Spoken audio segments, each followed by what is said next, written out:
जय माता दी दोस्तों, कैसे हैं आप सभी। आशा करता हूं दोस्तों आप सभी अच्छे होंगे, स्वस्थ होंगे।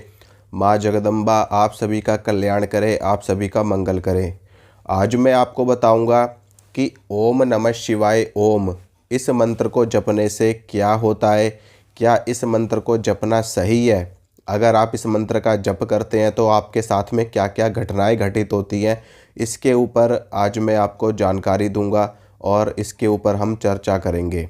देखिए दोस्तों, नमः शिवाय पंचाक्षरी मंत्र है, भगवान शिव का ये सबसे प्रमुख मंत्र है और इस मंत्र का जप करने से भोलेनाथ की कृपा प्राप्त होती है, भोलेनाथ की शक्तियाँ प्राप्त होती हैं, भोलेनाथ के लोक में जाने का सौभाग्य उनके भक्तों को प्राप्त होता है और धर्म अर्थ काम और मोक्ष की प्राप्ति होती है।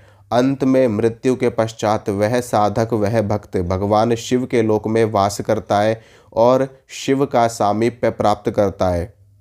लेकिन अगर आप ओम नमः शिवाय में ओम लगा देते हैं लास्ट में, तो सबसे पहले तो देखिए दोस्तों, शिव पुराण में आप इस मंत्र के बारे में अच्छे से डिटेल में जानकारी ले सकते हैं कि इस मंत्र को कैसे जपा जाता है, इस मंत्र का विधान क्या है और इस मंत्र को जपने से आपको क्या क्या प्राप्त होता है। मैं आपको बता दूं कि जो मंत्र जैसा हमारे शास्त्रों में बताया गया है, हमारे वेदों में बताया गया है, उस मंत्र का जाप हमें वैसे ही करना चाहिए, तभी हमें लाभ प्राप्त होता है। आप अपनी मर्जी से या कोई भी व्यक्ति अपनी मर्जी से मंत्र में छेड़छाड़ करके अगर आप मंत्र को जपते हो तो इससे आपको नुकसान भी हो सकता है और मंत्र का लाभ जो आपको मिलना चाहिए वो लाभ भी आपको नहीं प्राप्त होता है। शास्त्रों में, वेदों में, शिव पुराण में ओम नमः शिवाय मंत्र को जपने का विधान बताया गया है। शास्त्रों में, पुराणों में कहीं भी ऐसा नहीं लिखा कि ओम नमः शिवाय ओम का आपको जप करना है। पंचाक्षरी मंत्र और षडाक्षरी मंत्र सिर्फ इसी विधि से, इसी विधान से मंत्र का जाप किया जाता है। यानी कि आप या तो नमः शिवाय का जाप करो या फिर आप ओम नमः शिवाय का जाप करो। ओम नमः शिवाय ओम यानी कि ये 7 अक्षरों का मंत्र बन जाता है, सप्ताक्षरी मंत्र बन जाता है और इस मंत्र को जपने से आपको लाभ मिल भी सकता है और नहीं भी मिल सकता। मैं आपको बताऊंगा कि इस मंत्र का, देखिए हमारे जो ऋषि मुनि हैं, साधु संत हैं, सिद्ध महात्माएं, उन्होंने वर्षों की तपस्या करके मंत्रों की जानकारियां प्राप्त की है स्वयं भगवान से। और जो हमारे वेद हैं, वेद किसी व्यक्ति ने नहीं लिखे हैं, वेद साक्षात भगवान के द्वारा हमको प्रदान किए गए हैं। साक्षात भगवान ने वेदों का बखान किया है, वेदों के बारे में बताया गया है और वेदों और पुराणों का एक एक मंत्र स्वयं भगवान के द्वारा प्रदान किया गया है। तो आप कैसे किसी भी मंत्र को अपने हिसाब से जप सकते हो? नहीं जप सकते। चाहे वो शाबर मंत्र हो, चाहे वो वैदिक मंत्र हो, चाहे वो तांत्रिक मंत्र हो, चाहे वो अघोर संप्रदाय का मंत्र हो, चाहे वो कोई भी किसी भी संप्रदाय का मंत्र हो।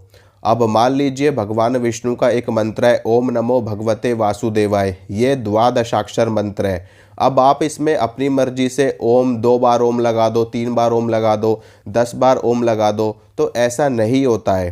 भक्त प्रहलाद ने ओम नमो भगवते वासुदेवाय इस मंत्र का जप करके भगवान श्रीमन नारायण के दर्शन प्राप्त किए थे, उनका सामीप्य प्राप्त किया था।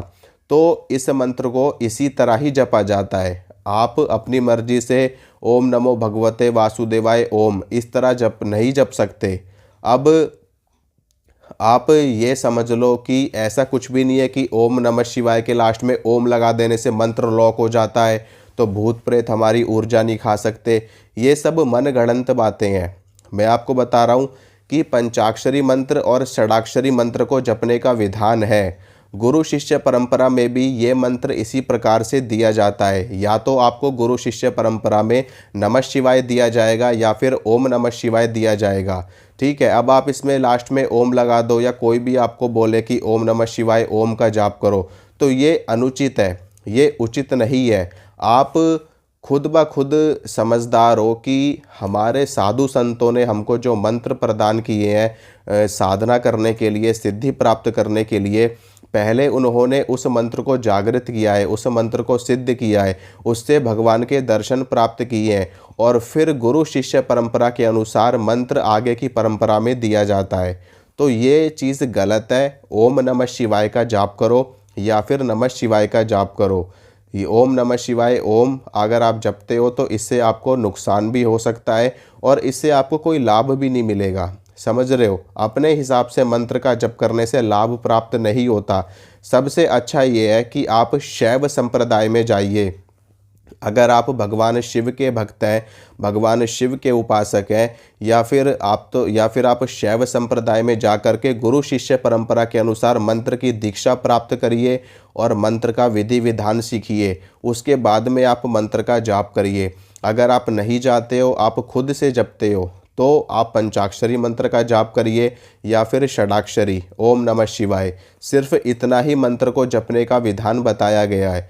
तो अपने अनुसार लास्ट में ओम लगा दो, एक बार लगा दो, 2 बार लगा दो, 3 बार लगा दो।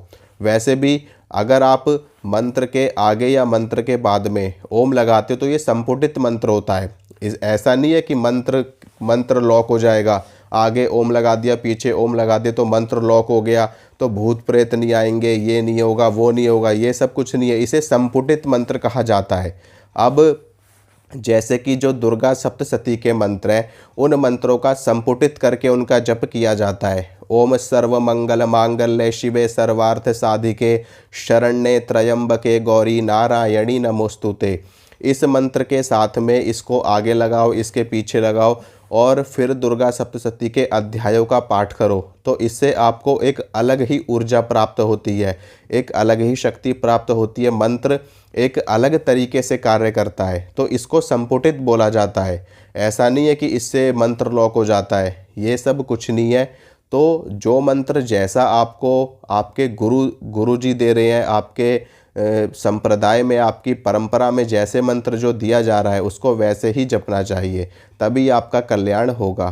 तो आशा करता हूँ दोस्तों, जो जानकारी मैंने आपको दी आपको अच्छी लगी होगी, आपको पसंद आई होगी। इसी तरह की जानकारी मैं आपको देता रहूँगा। मिलूँगा आप सभी से अगली वीडियो में। जय माता रानी की।